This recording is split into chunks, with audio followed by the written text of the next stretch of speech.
Welcome back to my channel. Today is April 28th, 2026, and we are witnessing a seismic shift in medicine. Today, we're covering a game-changing malaria treatment for infants, how AI is spotting bone diseases, a nationwide heat wave alert, and a massive new drug approval that is shaking up the weight loss market. Let's dive in. Story 1, Major Breakthrough in Infant Malaria. Headline, Who approves first ever malaria therapy for newborns? The news, the World Health Organization, WHO, has officially pre-qualified a new malaria treatment specifically for newborns and infants. Why it matters, this addresses a massive gap in care, as previous treatments weren't suited for the smallest patients. The details, along with this, new rapid diagnostic tests are being rolled out that can detect strains that previously evaded tests, HRP2-based tests. This is expected to save countless lives in high-risk areas. Story 2, AI and Metabolic Bone Health Breakthrough. Headline, Obese Mice Study Reveals Hidden Link Between Bone Loss and Immunity. The news, researchers have uncovered that bone marrow fat in obese individuals is not passive. It drives inflammation that weakens bones. The breakthrough, the study found that PD-L1 positive immune cells in marrow fat drive bone-destroying cells, osteoclasts. The future, by blocking this PD-1/PD-L1 interaction, researchers were able to prevent bone loss in studies.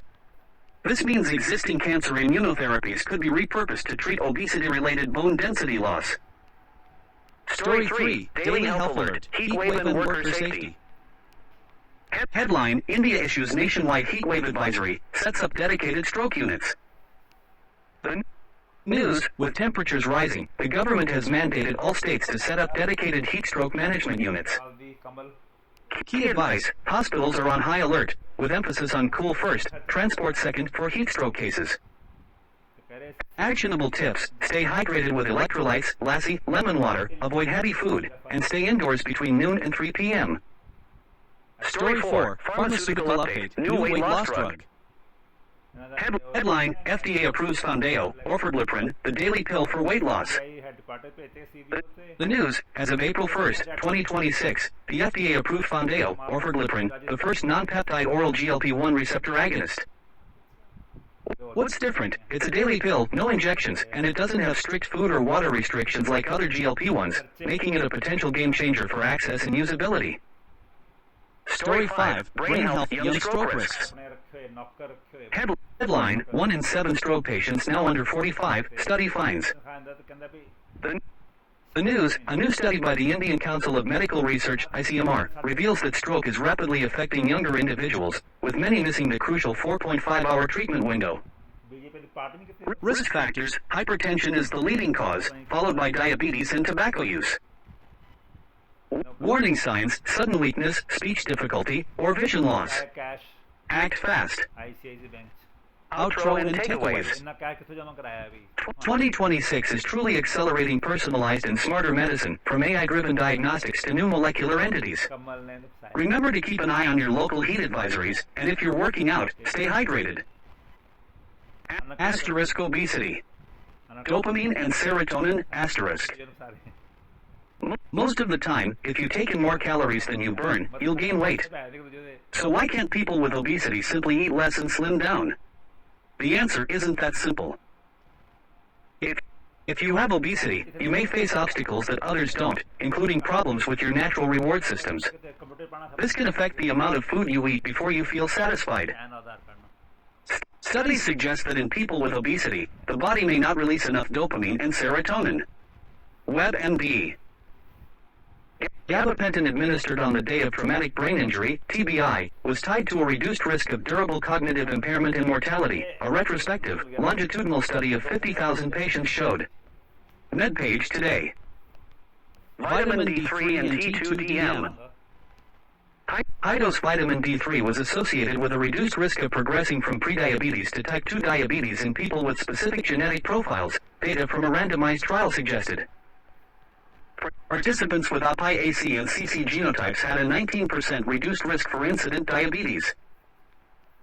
The findings lend support to genotyping individuals to potentially identify responders, according to the researchers, MedPage Today. Interesting insight. My mom wanted to send me homemade pickles, but I said no. I was 27, living in New York, working on Wall Street. I didn't need pickles shipped across the world. The shipping would cost more than buying them here. 3 years later, I read the psychologist's take on what I'd actually done. Asterisk, when you reject someone's offer to help, you're not just declining assistance. You're declining their need to matter to you, asterisk. Benjamin Franklin figured this out in 1736. He had a rival in the Pennsylvania legislature who hated him. Instead of trying to win him over with favors, Franklin asked the rival to lend him a rare book. The rival agreed. They became lifelong friends. It's called the Ben Franklin effect. When people do something for you, they convince themselves they must like you. Otherwise, why would they help? My mom didn't want to send pickles because I needed them. She wanted to send them because SHE needed to feel useful to me. To feel like despite the ocean between us, she still had a role in my life. Every time I said I'll manage, I was taking that away from her. Here's what I learned after a decade of living away from home. Accepting small favors isn't about you needing help. It's about letting people you love feel needed. Your dad wants to transfer 5,000 Indian rupees even though you earn well? Let him. Your friend wants to pick you up from the airport even though Uber exists? Say yes. Your partner wants to make you tea even though you can make it yourself? Accept it. The people who love you don't want to solve your big problems. They want to matter in your small moments. Let them. Worth a read, definitely. In 1951, a 14-year-old Australian boy named James Harrison woke up in a hospital bed with 100 stitches across his chest. Doctors had just removed one of his lungs. To survive, he needed 13 units of donated blood from complete strangers, people whose names he would never know. His father, Reg, sat beside him and said something that changed his life. You're only alive because people donated blood. Right there, James made a promise. The moment he turned 18, he would donate blood. He would pay back the gift that saved him. There was just one problem. James was terrified of needles. But in 1954, the day he became eligible, he walked into a blood donation center anyway. He sat in the chair, looked at the ceiling, and let the nurse insert the needle. He never watched. Not once. Not in 64 years. What James didn't know was that his blood was different. Okay hand, medium skin tone. After a few donations, doctors discovered something extraordinary. His plasma contained an incredibly rare antibody, likely developed from all those transfusions he received as a boy. This antibody could prevent a deadly condition called rhesus disease. Before this discovery, thousands of Australian babies were dying every year. When a pregnant woman with Rh-negative blood carried an Rh-positive baby, her body would attack the child's blood cells. Miscarriages, stillbirths, brain damage. James's blood held the answer. Doctors asked if he would switch to plasma donation. It meant longer sessions, 90 minutes instead of 20. It meant coming in every few weeks for the rest of his life. James thought about his fear. Then he thought about the babies. He said yes. For 64 long years, James Harrison never missed an appointment.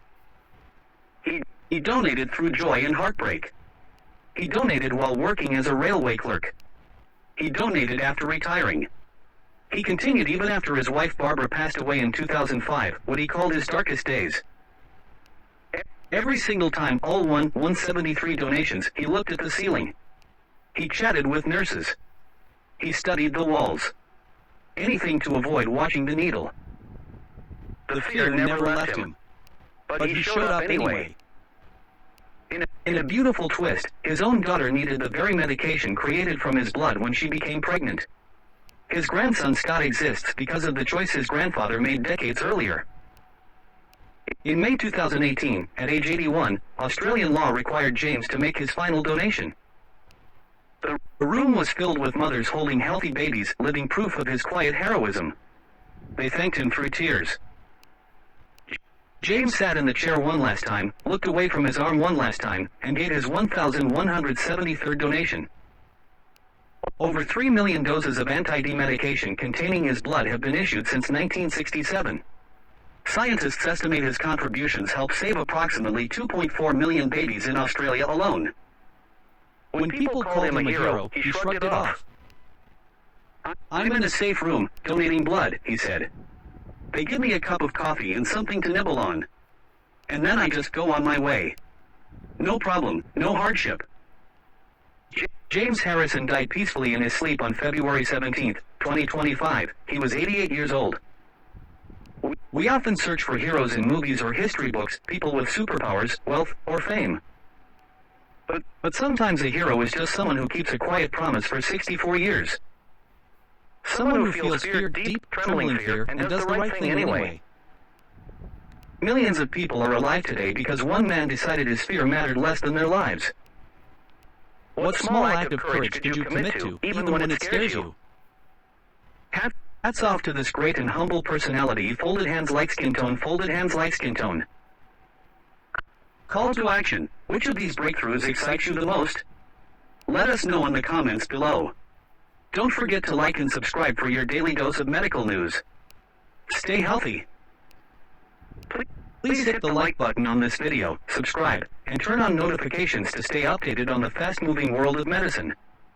Thanks for watching, and see you tomorrow. Disclaimer: compiled information. The audience/viewers must verify the contents before use. The creator, publisher, and YouTube will not be responsible for any harm.